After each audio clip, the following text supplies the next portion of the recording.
Pues estamos en el cuarto episodio de este podcast, Otros Sentidos. Creo que nadie dice el número de episodio en el que estamos. Está chido de todas maneras. A fin de cuentas no importa. A huevo. Pero en esta ocasión estamos con Santiago Hernández. Ya soy otro güey, pero está chido. Santiago Hernández, que es escritor, editor, futbolista. Sobre todo. A huevo. Y mexicano. Sí. También. Sí me late mucho decir eso cuando me presento, la neta. Soy mexicano. Sí, pues sí. Es chido. Es importante. Lo primero que te quiero preguntar para desatar esta conversación es, pues vamos a hablar de libros. Qué mejor. Yo pienso que es algo de lo que podemos hablar mucho ahora. Para ti, ¿qué significan los libros? Pues primero, qué chido estar acá, halagado de ser parte de estos otros sentidos. Y pues para mí los libros representan muchas cosas. Primero porque yo la neta sí quise ser futbolista y me chingué la rodilla, ¿no? Como debía de pasar. Entonces yo creo que era un universo que tenía bloqueado, que no congeniaba nada con mi manera de ser, ni con mis inquietudes, ni con lo que quería hacer. Lo mío neta sí, durante un momento sí fue el vestidor y escuchar reggaetón y escuchar música de banda y ganarle al América. Y la aspiración era cada domingo pues, bailarle cumbia al banderín de tiro de esquina, ¿no? O sea, eso era mi universo. Intenté jugar acá y darse cuenta de que el fútbol en este país es muy interesante, es muy, muy fuerte. Lo intenté en España también y en Estados Unidos. Órale. Entonces creo que es un escenario donde te das pues, cuenta de muchas cosas. Y luego de eso, pues decidí estudiar una licenciatura que no tiene nada que ver con lo que hago ahora. Estudio Relaciones Internacionales. Y me di cuenta en un punto de mi vida que pues, creo que no sabía hablar. O sea, no tenía una estructura clara como para conjugar bien oraciones y para como decir lo que de verdad pensaba. Y los libros representaron primero un espacio como para empezar a tejer un discurso, a entender mi voz. A la hora de escribir eso es increíble, porque escribir no es que te sientes y te salga un texto en una epifanía, sino es enfrentarte a un espejo, a una especie de diván, de estar allí y escuchar cómo traduces tus ideas. Y entonces pues leer implicó pues también un enfrentamiento con uno mismo. Hay momentos en los que también creo que implica vencer el tedio en ciertos momentos. O sea, no todas las novelas son impresionantes y bellísimas y te llenan de filosofía. Hay novelas también espinosas, hay novelas espesas. Entonces, un poco como lo que hablábamos detrás de cámara, sí fue como experimentar muchas emociones. Entonces fue encontrar una voz, desarrollar una postura, una manera de ser, una manera de percibirse en el mundo. Y creo que eso es increíble, creo que eso es súper, súper chido. Que aparte es como un ejercicio de reflexión constante, ¿no? O sea, te vas encontrando muchas maneras de muchos mundos posibles, ¿no? Me ahondaba mucho, hace algunos años estuve en el CIDES y Unitierra, que es una utopía, que para mucha gente es una distopía, para mí fue una utopía, que es la universidad que tienen los zapatistas en Chiapas. Órale. Y las pintas que había en las paredes era un mundo donde quepan otros muchos mundos posibles, ¿no? Con la noción del caracol. Y creo que los libros, leer, también permite eso. O sea, es estar de repente en, no sé, en Metro Valderas o en Metro Viveros, viviendo una realidad, pisando una realidad, pero pues en realidad en las páginas o en la pantalla estás en una completamente distinta. Y esa experiencia de descolocamiento, de percibir otras cosas, pues creo que fueron cosas y escenarios que me fueron llamando cada vez más la atención para decir, pues la neta me quiero dedicar a esto. Creo que esto vale la pena en el mundo de hoy y para mí es lo que me llena, lo que le da sentido a lo que hago, a lo que pienso, a lo que escribo. Entonces pues creo que sería eso. De primer saque, los libros son muchos universos posibles, ¿no? Son como puertas. Sí, también. De hecho, hasta parecen una puerta. Claro, una ventanita. Sí. El problema está a veces, por lo menos en mi caso, por ejemplo, Ajá. La adicción a la información, por Ok. así decirlo, te puede llevar a un lugar no oscuro, pero confuso, güey, porque pues al final la verdadera sabiduría no está en las palabras, sino en las experiencias. Claro. Aunque las palabras pueden ser puertas hacia esas experiencias. Claro. Cuando aprendes a separar esas dos, se vuelve más bonito leer, ¿no? Pero puede ser un alimento para tu ego. Totalmente. Y ese es un peligro.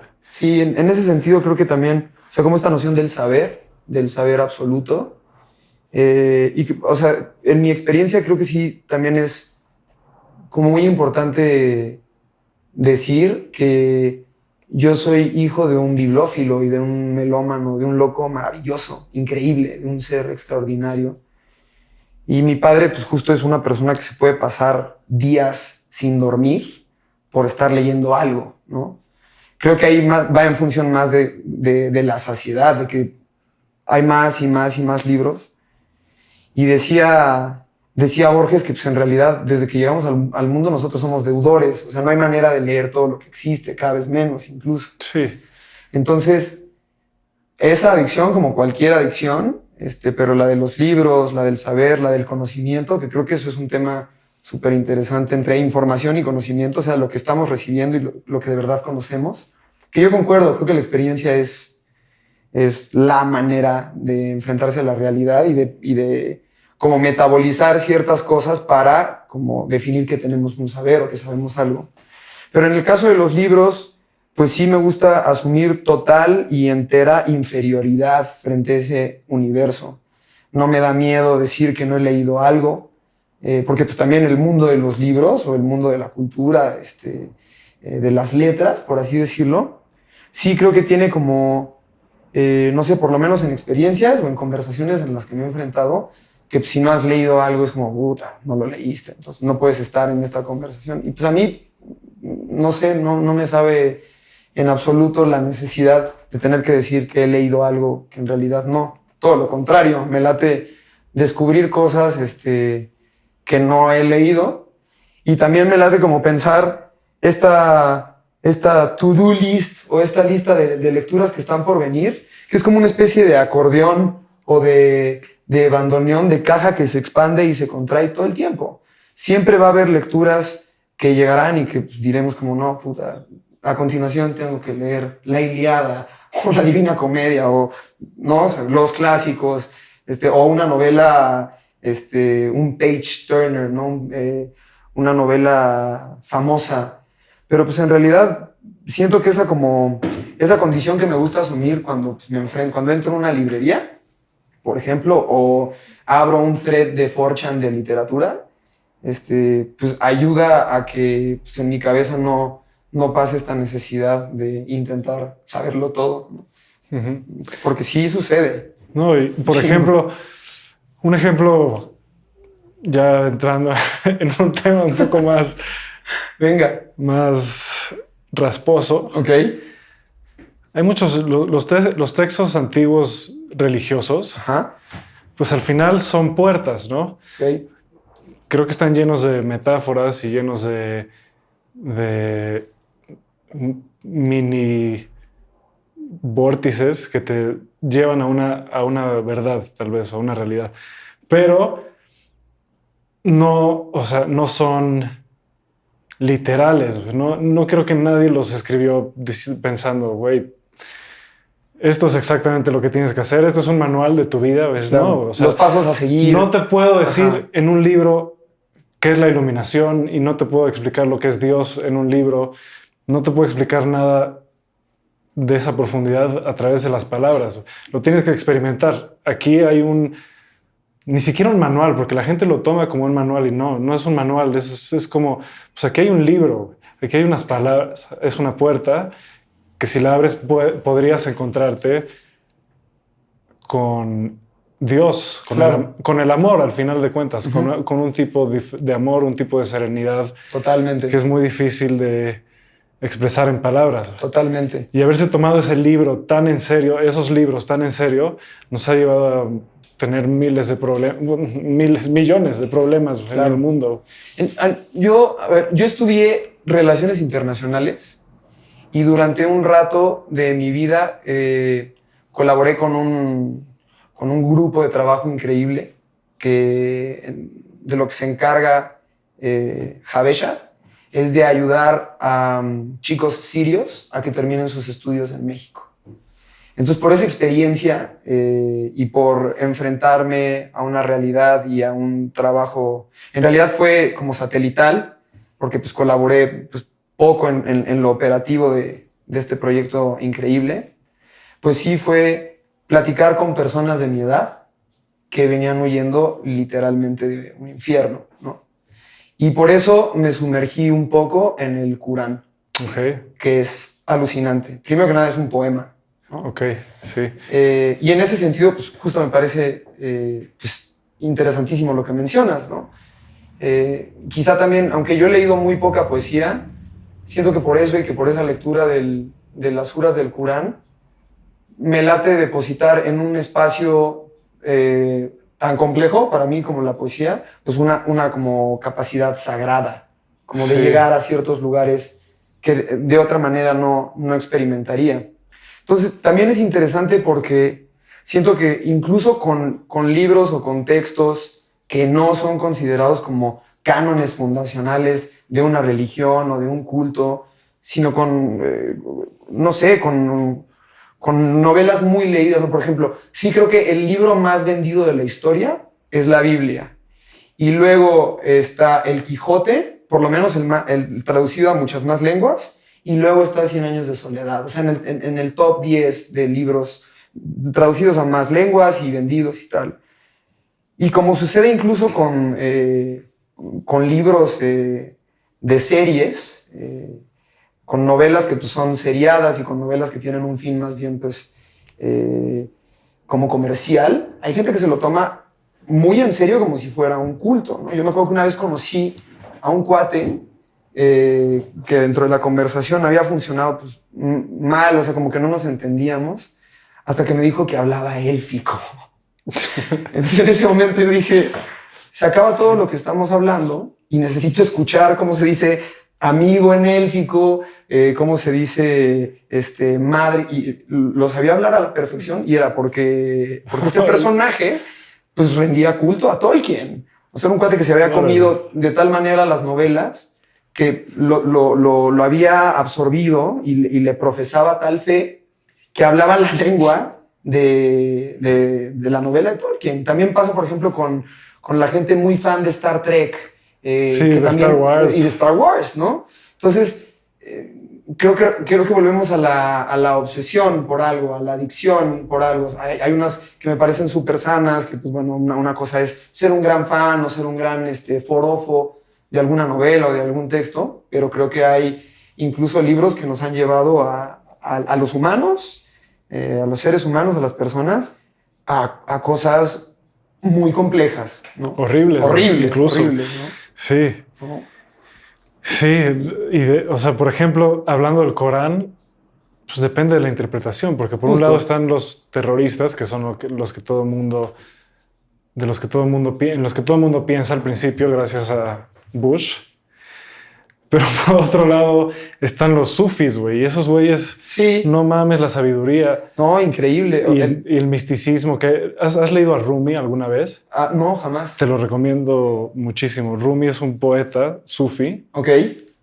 De hace miles de años. Ok. No estoy seguro, pero es como de 1300 por ahí. Ok. No estoy seguro. Pero es un poeta que habla del amor y es sufi, era musulmán. Y las cosas que escribe son de una belleza. Justo. Que lloras, o sea, te hace llorar. Total. Sí, en el caso del Corán es interesantísimo lo que sucedió después de la muerte del profeta, por las distintas interpretaciones y por cómo se desarrolló la religión en sí. Pero llevándolo también a un plano más moderno como pues justo la lectura o la interpretación o cómo uno se apropia de un libro, llevo rato clavado con J.D. Salinger. Ok. Y leí The Catcher in the Rye. Ok.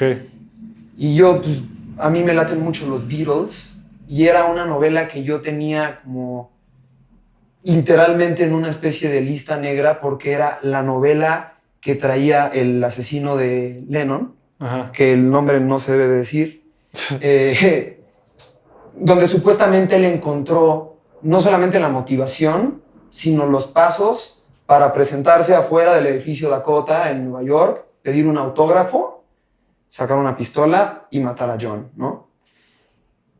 Creo que en ese sentido sucede algo muy similar con la música, tratándose de la palabra misma, y es interesante que hayan dado un Nobel a un cantautor como Dylan. Pero lo interesante es que también justo en esta tesitura de cómo nos brotan ciertas cosas, cómo hay momentos en los que los mismos libros nos poseen, se genera como justo una adicción en la cual ya lo único es como seguir leyendo y seguirse sumergiendo, y que nos da también la posibilidad de cerrar esa ventana, cerrar ese vórtice y entender que hay un final, o que esa pieza se termina, que tiene un punto final, que hay psiques, hay sinapsis neuronales que de repente se van, literalmente. O sea, hay libros que se ha visto a lo largo de la historia que provocan que neta mucha banda pierda cierta noción y ciertas maneras de comportamiento y tal, y que pues puta, se generan unas cosas loquísimas, ¿no? Como a mí me viajaba muchísimo que este personaje en la lectura de una novela tan interesante como la historia de Holden Caulfield, pues haya encontrado una motivación como la de Manson con el White Album de The Beatles, y que el trip fuera, ok, ya terminé de leer a esto, voy a matar a John, ¿no? Entonces creo que sí a mí me gusta depositar, insisto, o sea, como esta condición divina en ciertos textos, en ciertas cosas que pues, he visto que me han provocado el llanto, que me han provocado, pues justo también experimentar ciertas nociones de amor, que no a fuerzas tiene que ver con el amor romántico y cortés que uno siente por otra persona, sino fraternal, familiar, algo mucho más, hago la figura como arriba de nosotros mismos y tal. Pero sí creo que el libro como tal, a mí también me apasiona mucho el libro objeto, la pieza. Sí, Leo también mucho, a mí también. Pero el olor, ¿no? Sí, me encanta. Hay un rollo sensoperceptivo también, hay un rollo psicológico que sucede. Sí, ¿no? Por eso me cuesta a mí tanto trabajo leer. Tengo un Kindle y todo, y lo uso, pero... Es chidísimo. O sea, hay una parte funcional que es sí, claro. Increíble, ¿no? Pero tener el libro en tus manos... Claro. Es otra relación, es una relación totalmente diferente. Sí, a ver, hace como 1 año y medio yo me asocié con un queridísimo amigo, hermano mayor, y decidimos justamente abrir una editorial, ¿no? Entonces, en un país donde el índice de lectura es tan bajo como 0.09 libro al año, incluyendo libro de texto, pues es meterte a navegar un mar que está picadísimo, o sea, es complejo. Ahí creo que se manifiestan también como otras maneras de ego. En la lectura misma, ahorita me gustaría hablar de eso, pero en ese sentido era también como, sí se puede, sí se arma y tal. Y la principal motivación para decidir abrir una editorial y empezar a editar textos de 1580, de 1800, o sea, hacer traducciones de hace muchos años al día de hoy, pues era principalmente el objeto, ¿no? Tiene mucho como de curaduría, que en Europa le dicen comisario, y la neta es un término que me caga. A mí me late mucho la idea de curador de arte y tal, y en el rollo editorial igual. Tú vas construyendo una pieza, vas eligiendo el papel. Nosotros tenemos pues sí, como la bendición de contar con una tipografía nuestra que desarrolló un genio llamado Gonzalo García Bacha, que restauró un genio, ¿no? Que es Gonzalo. Y vas haciendo un criterio editorial, vas definiendo cuáles son tus lecturas, en función de que vas también imaginando el libro en el lector. Y eso es súper chido, porque ya más allá de estar pensando en hacer libros y en especular con la oferta y la demanda y con el índice de lectura y tal, pues es un proyecto total y enteramente enamorado del libro. Y creo que el mundo editorial pues es un mundo que se presta a eso también, como el mundo artístico en general. Cuando tú decides empezar un proyecto, pues me parece que si no lo haces pues, con todo, si no te la juegas, si no te fajas, en el sentido boxístico del término, si no vas a prepararte para ello, para la contienda de rounds, pues creo que va a haber puntos donde te puede rebasar ese escenario. Y a mí, y a Beto, a mi socio, a mi carnalazo, pues puta, hay pocas sensaciones tan increíbles como pues, que de repente le quitas el plástico al libro, que pues ya no hay que usar plástico también, le quitas el plástico y lo hueles, y pues ya en ese momento empieza a desarrollarse una experiencia turbo, ¿no? O sea, ya es mucho más allá de la lectura, ¿no? Ya estás como en una especie de rito, ¿no? Hay místicos que dicen que incluso te transmite la información aunque no lo leas. Ok. Y por eso esa leyenda de poner un libro abajo de tu almohada cuando duermes para que durante tus sueños se transmita la información. Eso está muy interesante, güey. No creo que pueda hacer eso con un Kindle, güey. Ya, claro. Sí, no. No mames, se le acabó la pila, güey. Claro, claro. Me quedé a la mitad. Claro, exactamente. Me faltaron 2 capítulos para de veras. Sí, no,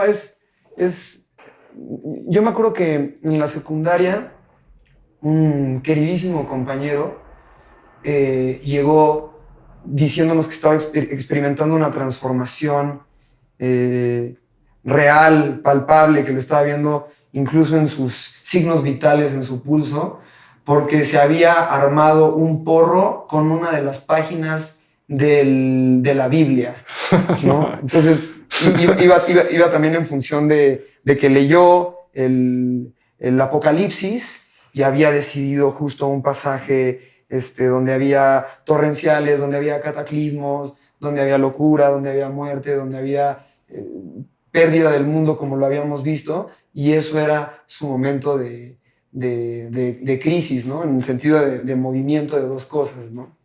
Y a mí pues también en ese sentido sí es evidente que hay incluso ediciones, incluso piezas a la cual ciertas personas le depositan un lugar de importancia vital, que en la relación que puedes tener con una pieza, o sea, no sé, como la gente que compra primeras ediciones o que colecciona libros así muy finos o que hace una biblioteca de miles de volúmenes, pues creo que desde el momento en el que sacan el libro del anaquel y lo abren, algunos con guantes blancos para que no se maltraten las páginas, ya hay una relación directa entre el objeto y la persona, ¿no? Entonces, parece como cuento de Sherezad, ¿no? Que pones abajo de la almohada un libro y despiertas ya con la sabiduría, o que despiertas ya con eso después del sueño, ¿no? Sí, A mí me gusta pensar que hay ciertos escenarios donde se gesta eso, donde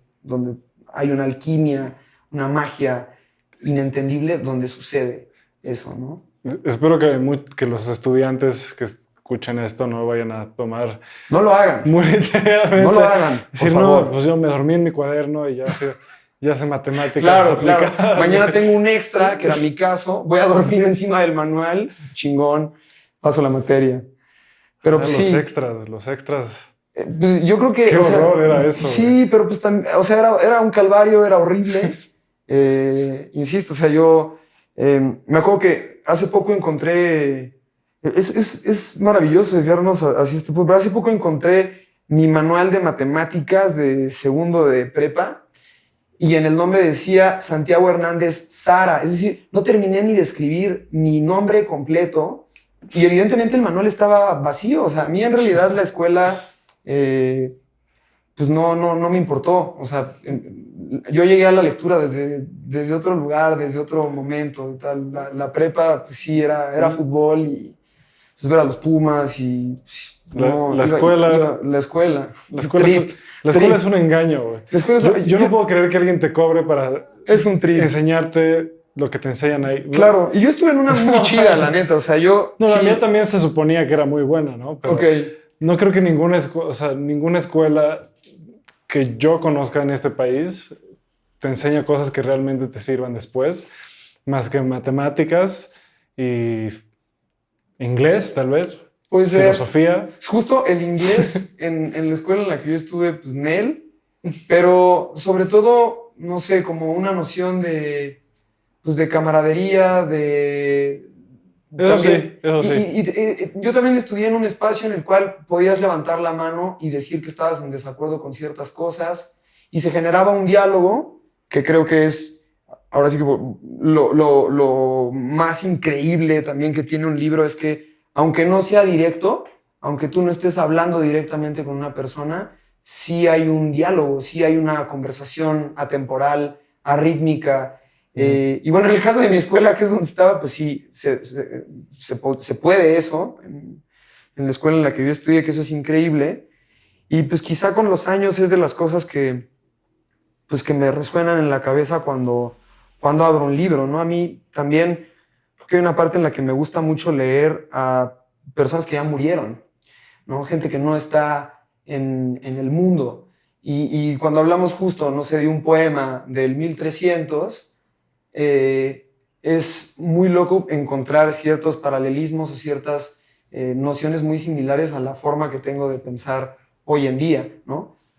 Entonces, ese espacio también, esa esfera o esa burbuja donde se puede gestar una conversación muy loca con una persona que neta murió hace un chingo, me parece increíble. Creo que es Sí, también de las claro. posibilidades, pues sí, como místicas o sagradas que tiene el mundo de la tinta y el papel, aunque sea tinta en ¿cómo se llama? En pantalla de cuarzo, güey, ¿no? Sí, y en el caso de la ficción y de las novelas, pues siento que hay mucha más honestidad muchas veces Ujú.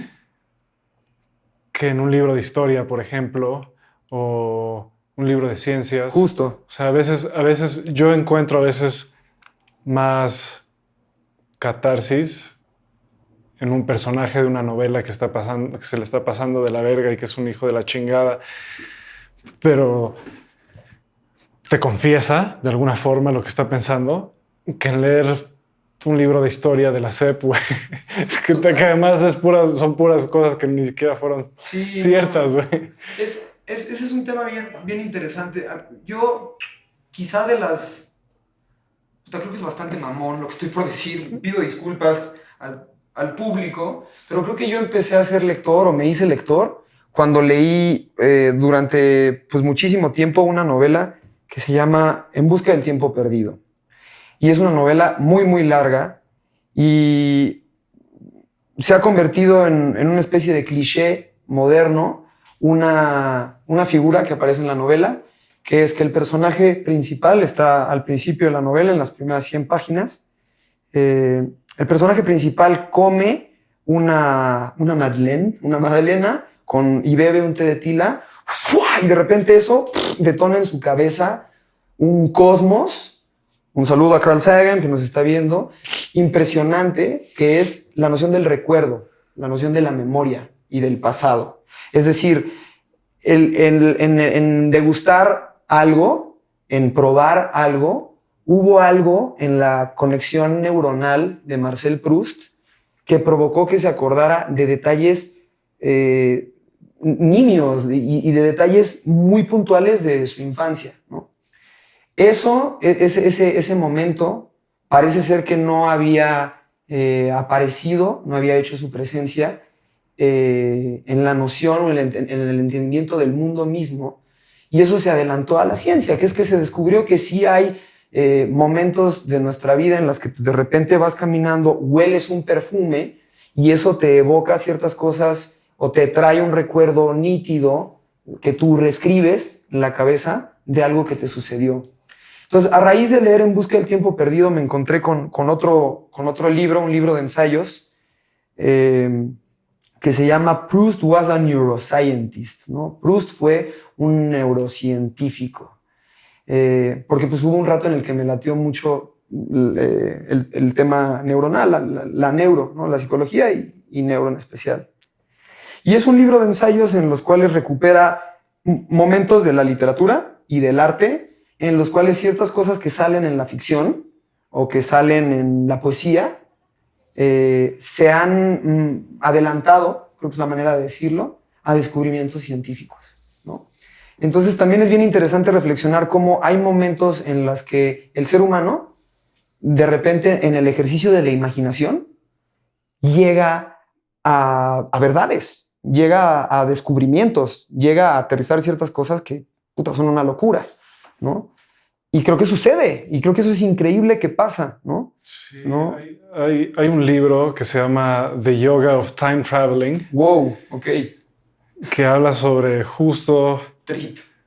Viajar en el tiempo, y según el escritor, la forma de viajar en el tiempo más a la mano que tenemos es a través de nuestra mente y a través del yoga mental, güey. Wow.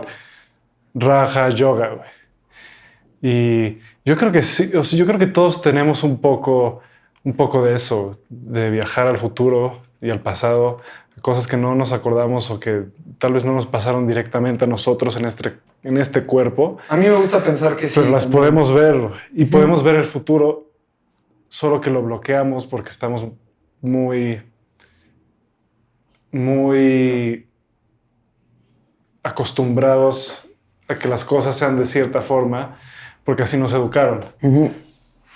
Sí, no sé, también siento que inevitablemente desde que se genera la bendita fusión del espermatozoide con el óvulo y cuando uno nace, que la única certeza que hay pues, es que en algún momento neta vamos a morir, a lo largo de nuestra vida aparece como la inquietud de entender lo sagrado, lo profano, lo místico, y en ese sentido también como la posibilidad de acceder a ciertos tiempos que no hemos vivido, que ya vivimos o que estamos por vivir, que en realidad no sabemos de qué manera traducirla hasta que aparecen ciertas disciplinas como la yoga misma, ¿no?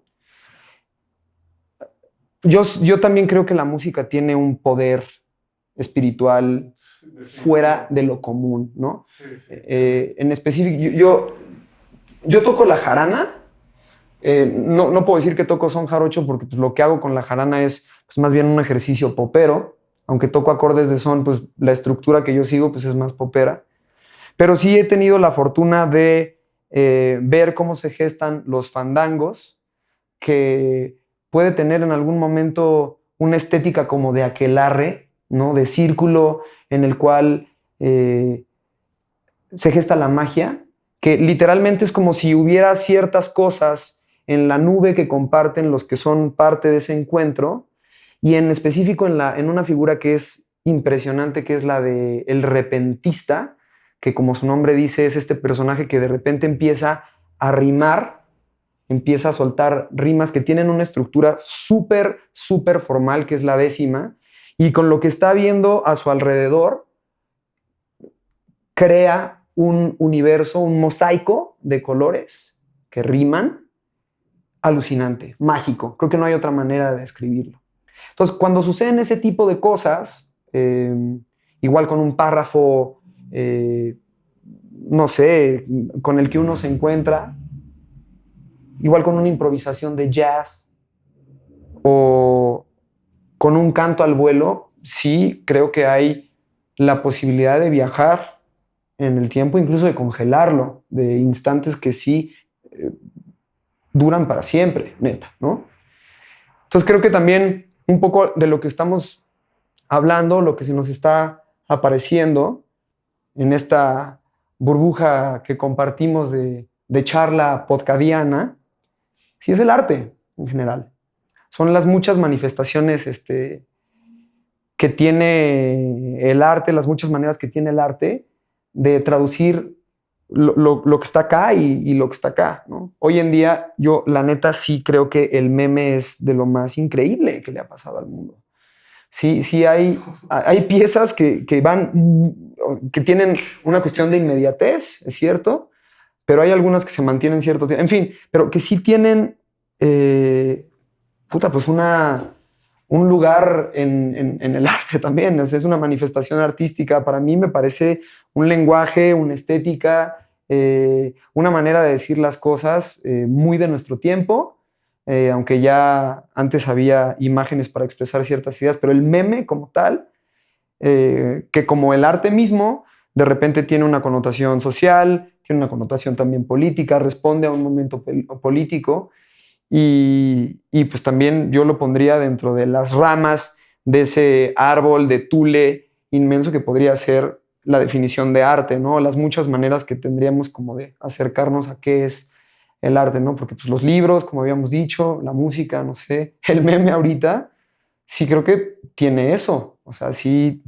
por lo menos en nuestra vida cotidiana, ya forma parte incluso de nuestro lenguaje, de la manera en la que expresamos emociones, el amor, el cariño, de romper el hielo con alguien más, de hablar con nuestros cercanos, con nuestra tribu, con nuestros padres y tal, ya está el meme como tal, ¿no? Pero creo que de lo que estamos viendo, lo que se nos está presentando, sí son justo como todas estas manifestaciones artísticas con las cuales llegamos a traducir o a expresar muchas cosas que están lejos de nuestro alcance, ¿no? El, el trip que pasa con generaciones, por ejemplo, que de repente tienes personas que están en puntos distintos del mundo o que están en países cercanos y que traducen, realizan ciertas cosas que tienen como cierta concordancia, me parece que es un ejemplo claro, ¿no? Hay mucha gente que está muy clavada o con los beats, por ejemplo, o no sé, el boom latinoamericano o el realismo mágico. Sí creo que son como maneras de ver eso, que había algo sucediendo como acá arriba y en estas mentes, en estas plumas o en estos instrumentos o en estos pinceles, de repente se vio en cuadros, en canciones, en libros, en memes, que había algo pasando, mucho más allá de lo que se decía. Y pues en ese sentido el libro que permite expresar ideas mucho más prolongadas, ¿no? Que permite, pues sí, el ejercicio de la reflexión en la lectura, es súper interesante cuando eso sucede. Me parece muy, muy loco. Me parece excitante también cuando de repente pues te encuentras con que alguien... a mí me pasa mucho con el internet. Me late mucho meterme a foros como 4chan, que puede ser muy bizarro, puede ser muy oscuro, ¿no? Por lo que ha sucedido en ese tipo de espacios, pero tiene un foro de literatura, pues donde de repente hay gente que comparte sus cuentos, ¿no? Sus short stories, donde de repente pues estás viendo que hay personas que están pasando por inquietudes muy similares a las tuyas y que las expresan de una manera bastante similar y pues, quizás es una persona que está en Indonesia, quizás es una persona que está en Estados Unidos, porque aparte en 4chan es anónimo el comentario, ¿no? Por eso dicen que es mejor que Reddit, porque no saben en el estricto sentido quién eres, ¿no? Es muy curioso meterse ahí. Mucha gente lo explica como si fuera una especie de frontera entre el deep y el web que conocemos hoy en día y se hizo muy famoso porque ahí empezaron a cotorrear este grupo que después se hizo llamar Anonymous, que realizó ciertos golpes importantes a puntos delicados de la economía y la política del mundo. Pero hay también expresiones culturales, sociales, religiosas, súper locas. Es Internet, en estricto sentido. No sé por qué llegué a 4chan. Siempre que llego a 4chan digo, puta, ¿por qué llegué de nuevo a 4chan? Pero bueno, sí, también sucede este rollo como místico. Me gusta pensarlo. Internet, ¿no? Internet. Está bueno que existan ese tipo de foros porque justo hace poco estaba platicando con un amigo de cómo creemos que Google y que Facebook, Instagram nos permiten expresar lo que queremos y nos permiten ver lo que otras personas están. Pero al final de cuentas, güey, no es tan cierto eso. Totalmente. Está totalmente curado al final por un algoritmo, ni siquiera por unas personas. Un algoritmo nos enseña lo que cree que tenemos que ver para comprar más cosas o pues, para ser más fieles a esas empresas de alguna forma. Entonces, yo siempre pensé que el Internet era un instrumento de democratización, pero ya lo estoy dudando cada vez más. Qué bueno que sigan existiendo espacios así donde sí realmente es un poco más abierto. Pero, y algo muy interesante que me dijo este amigo es, güey, no es lo mismo ser libre que tener opciones. Es muy diferente. Total. Y estamos malentendiendo el concepto de libertad, muchos, de muchas formas. Pero bueno. Sí, totalmente. Dice el escritor mexicano Juan Villoro que para él el Internet puede ser un cuchillo para untar mantequilla hirviendo en un panecillo, o que literalmente puede ser un cuchillo para asesinar a alguien más, ¿no? Y Bueno. no sé, y en el caso de los libros, pues justo es quizá también el tema, ¿no? Por la relación que mantiene un libro digital con un libro físico. Son dos universos distintos, ¿no? Pero me parece, pues sí, yo creo que es la gran revolución de nuestro tiempo, la neta, el Internet. Yo sí creo que... Sí, definitivamente ha abierto muchas puertas, pero también ha cerrado otras. Total. También ha abierto puertas que tal vez no se tendrían que haber abierto. Al final lo que es importante darse cuenta es que todo tiene un contrapeso, lo queramos o no. Todo, o sea, si alguien nace, alguien muere, y esa persona que nace tiene que morir. O sea, hay un sistema binario, podría decirse que hay un sistema binario en el universo, de que por cada uno hay un cero también. Ok. Por cada cosa que existe, también hay una cosa que no existe. Sí, totalmente. Yo llevo ya mucho rato clavado con un grupo de música que son unos güeyes muy chingones, se llaman Wolfpack. Y son unos carnales que, aparte de... Así sé quiénes son. Son muy, muy chidos, muy chidos. Bueno, es entre Michigan y California y Nueva York los integrantes. Pero el líder de esta banda es un cuate que se llama Jack Stratton. Y es un güey que en las estrategias es un virtuoso musical, es un genio musical. Y en las estrategias que ha hecho para gestionar sus proyectos, que tiene que ver total y enteramente con Internet, sí es un güey que evidentemente le ha dado la vuelta al algoritmo, ¿no? Entre otras cosas, eh, sacaron un disco que se llamaba Sleepify. Y el Sleepify era un disco que no tenía rolas, o sea, tenía 20 tracks sin sonido. Ya tenían una comunidad muy grande de fans en YouTube. Y Jack Stratton salió en un video de YouTube diciéndole a sus fans, pues la neta queríamos hacer un tour donde ninguno de ustedes pagara boleto para ir. Y eso es posible. Y es posible porque subieron este álbum y te explicaba en el video que la onda, como dice el nombre del disco, es que escucharas el disco en loop mientras dormías y que por cada reproducción de rola les daba 0.05 centavos de dólar. Okay. Entonces estaban financiando el tour y aparte de eso el grupo sabía no solamente dónde estaban sus fans, sino literalmente dónde dormían la mayor cantidad de sus fans. Entonces hicieron un tour con los puntos donde más lana les cayó, ¿no? Y pude platicar con Stratton por una concatenación de azares turbo loca. Nos conocimos aquí, en la Ciudad de México, y luego estuvimos en un concierto que dieron ellos en París, en el Teatro Olimpia, donde tocaron los Beatles, donde tocó Miles. Un teatro muy chido, legendario, donde cantó Ella Fitzgerald.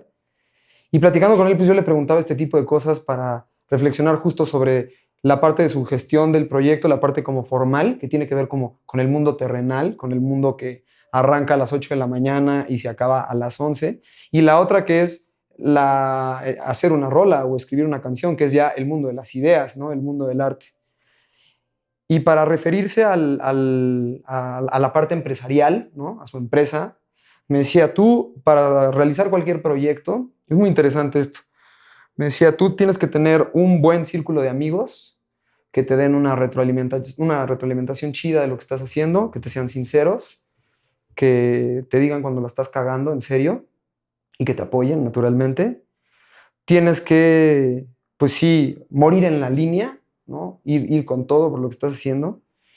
Y la tercera y más importante, me lo decía con un acento, era como si yo estuviera viendo una especie de mezcla de Seinfeld, de Woody Allen, de Cosmo Kramer, de Larry David, un tipo con un humor increíble y con una manera de hablar impresionante. Me decía, y la otra es el Internet. Tienes que tener al Internet de tu lado, ¿no? Y es un cuate que sin disquera, que sin vender su alma a una de estas empresas tiburón, ¿no? Que no tengo nada contra los tiburones, de hecho son súper, súper chidos, pues ha logrado pues, justamente hacer lo que quiere, ¿no? Que es tocar música, conocer el mundo y ser feliz, ¿no? Que ese es otro término súper loco. Pues es una herramienta, o sea, el Internet es como el dinero, güey. Okay. Depende de cómo lo uses, los resultados que vas a obtener, dependiendo de... O sea, es un magnificador de alguna forma. Claro. Como el dinero también, un facilitador. Okay. O sea, lo puedes usar para cosas horribles que ni siquiera quiero decir aquí. Y lo puedes usar para publicar podcasts. Claro. También. A huevo. Sí, claro. Justo, pues sí, yo también creo mucho eso. O sea, me gusta reflexionarlo también porque pues, el mundo del libro también va para allá y está súper chido eso.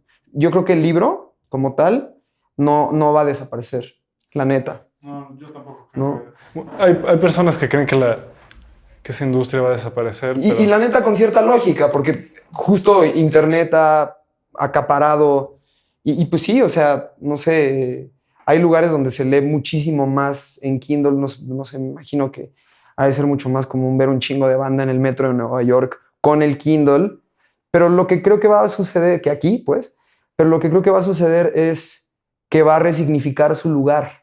Sí, de hecho en Nueva York toda la gente, hay un chingo de librerías, hay más librerías que en cualquier claro, lugar al que he ido. Strand, que es muy chida. Y están todo el tiempo la gente leyendo físico. Y la cosa es que no, o sea, no te puedes dormir en tu libro digital. Claro. ¿Con qué libro te dormirías tú esta noche? ¿Cuál agarrarías? Ese no.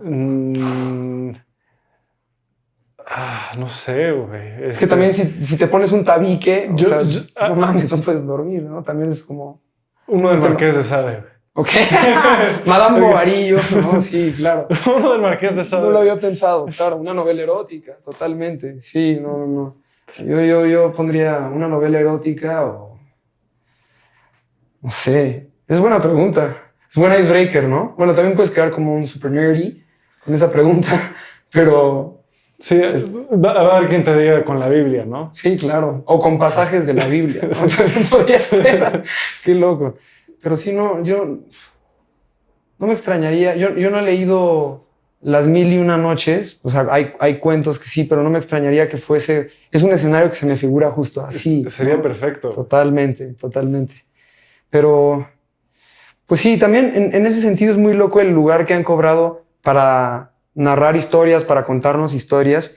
Yo creo que en ese sentido hemos vuelto a lo que sucedió con monjes en abadías, tipo como El nombre de la rosa de Humberto Eco, que es la nota de voz. O sea, ya ves a un chingo de gente que en lugar de escribir y de leer un texto, están con el celular narrando algo. Y se me figura a como cuando les leían la Biblia a los monjes para tener funcionalidad en el ciclo de horarios de las abadías. Era pues un monje leyendo y los demás comiendo. Creo que el mundo de alguna manera también va hacia allá. Y me acabo de acordar de algo súper loco que creo que tiene que ver con esto que decías de dormir en un libro y apropiarte de eso, que hay ciertas marcas de puros que tienen nombres de novelas muy famosas, porque como los monjes, había una persona que leía, bueno, el título de la novela no creo que haya todos, que es Romeo y Julieta o El Conde de Montecristo, y entonces que así bautizaban a las empresas. ¿Así nació Montecristo? Así, creo que sí. O sea, ya me lo han contado un par de veces y me lo contaron incluso queridos amigos poetas y amigas poetas. Y los puros Romeo y Julieta se llaman así porque en un inicio se les leía a las personas que estaban forjando el puro, Ojalá. Romeo y Julieta. Entonces, que de alguna manera había gente que fumaba el puro y que en la degustación del purito era como, claro, es Shakespeare, ¿no? Lo que estoy fumando. Entonces, sí me gusta pensar que hay como una transmisión mística del conocimiento que va mucho más allá de estar de manera disciplinada leyendo una novela de principio a fin. Sí creo que pues justo la literatura tiene ese reflejo, se refracta de esa manera. Es que no sé si decir poder, pero sí esa manera de manifestarse, porque está más chido así, ¿no? Entonces, no sé, ¿no? Pues sí me parecía muy, muy, muy loco. Pero sí, yo sí creo que se transmite así el saber. Pues en conclusión yo diría que no manden voice notes. Es de muy mal gusto. Es de muy mal gusto, sí. Es de muy mal gusto y totalmente egoísta, güey. Hacerlo, güey. Mandar voice notes es como, güey, me vale verga lo que estés haciendo. Ahí te van 5 minutos de monólogo. Claro. Bueno, hay algunas chidas, he de decir. O sea, si mandas una rola, si estás cantando, se vale. Me gustaría decir eso. O sea, si cantas una rolita, creo que está. Pero claro, un monólogo está torcido, sí, totalmente. Yo creo que con eso cerramos. Qué chido. Cerramos este podcast. No manden no manden voice notes, por favor. Sí. Por favor. Mejor escuchen podcasts. Totalmente.